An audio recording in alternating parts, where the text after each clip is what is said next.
안녕하세요. 감성바둑의 친절한 바둑 입문 두 번째 시간입니다. 네, 반갑습니다. 지난 시간 첫 번째 강의로 집에 대해서 개념을 설명드렸고요. 오늘 두 번째 시간으로는 바둑에서 일어나는 전투에 필요한 가장 기본적인 개념이죠. 활로에 대해서 설명을 드리려고 합니다.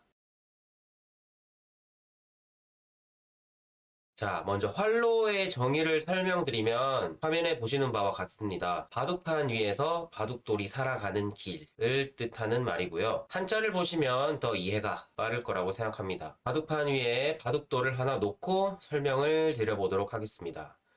자, 이 바둑판 위에 검은 돌 하나가 놓여 있는데요.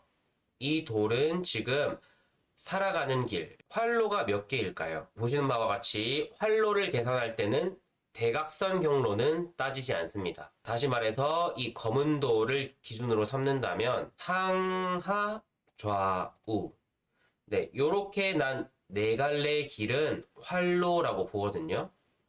그런데 이런 식으로 대각선으로 난 경로는 활로에 포함되지 않는다는 것입니다. 다시 설명을 드려보겠습니다.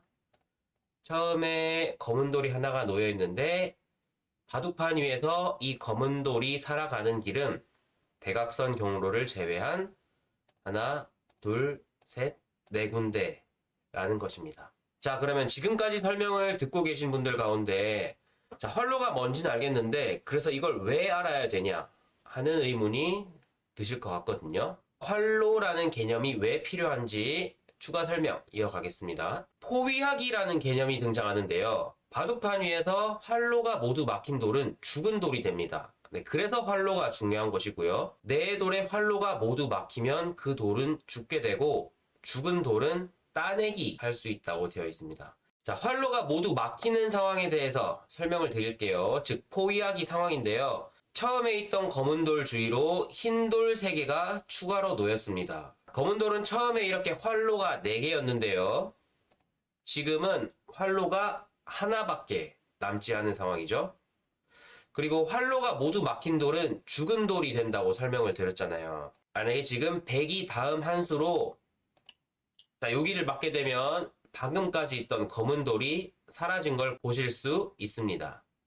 다시 한번 보여드릴게요. 자, 기존에 있던 검은 돌인데 나머지 한 개의 활로가 막히자마자 검은 돌은 죽어서 따내기를 당했습니다.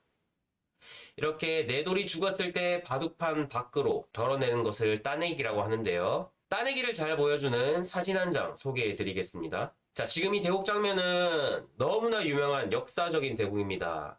알파고와 이세돌의 대국이고요. 어차피 이 바둑 내용을 이해하기에는 아직 저희 실력이 많이 모자라고 이 사진에서 저희가 주목할 점은 네, 바로 여기입니다. 이 검은색 바둑돌이 담겨있는 통이로 네, 뚜껑이 놓여 있고요. 그 뚜껑에 흰 돌 하나가 들어가 있는 걸 보실 수 있습니다.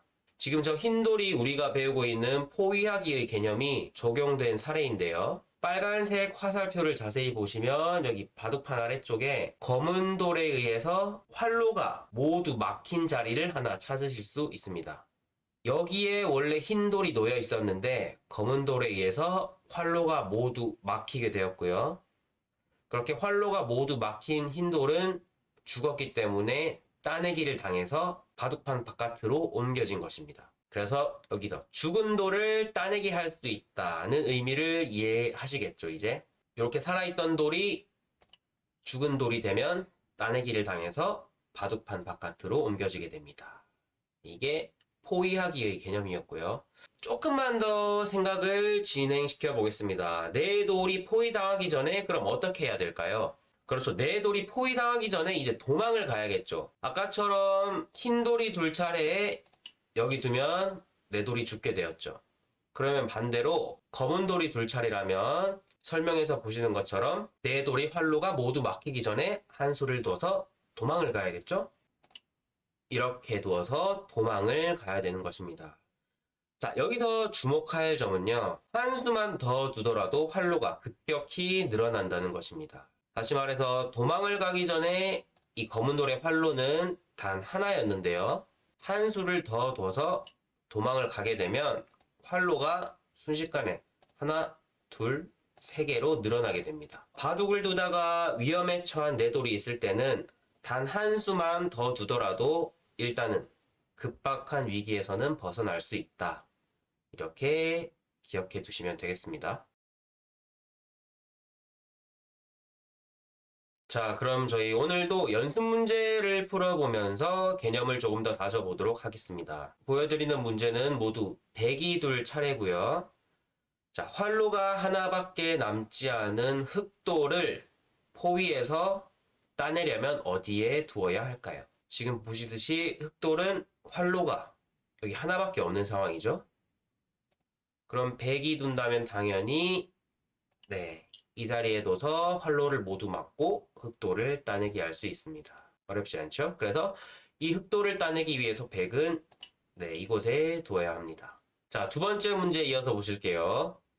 이번에는 흑돌이 2개가 붙어 있는데 역시 마찬가지로 남은 활로는 하나밖에 없습니다. 나머지 활로 동그라미 친 부분은 모두 백에게 둘러싸여 있죠.